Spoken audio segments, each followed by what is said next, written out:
Mr. Vice President, the Advocates for Human Rights and its partner in Moldova, the Women's Law Center, commend the government of the Republic of Moldova for its support of recommendations that address its response to domestic violence.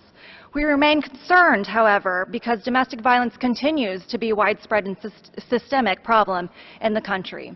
We call on the government to identify the specific actions that it will take and the funds that it will commit to implement each of the supported recommendations. For example, the Republic of Moldova signed the Council of Europe Convention on Preventing and Combating Violence Against Women and Domestic Violence in February 2017, but it has not established a timeline by which it will ratify it. In addition, many recommendations supported during Moldova's first review remain to be implemented. The government has not yet adopted a comprehensive policy about violence against women that prevents, punishes, and eradicates these issues, especially in rural areas.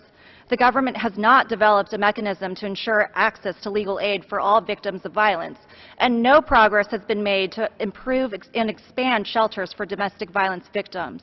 The Advocates for Human Rights calls on the Republic of Moldova to collaborate with women's organizations to develop a concrete plan of action to implement the accepted recommendations and to identify how it will hold institutions accountable for failing to implement the supported recommendations from either cycle of the Universal Periodic Review.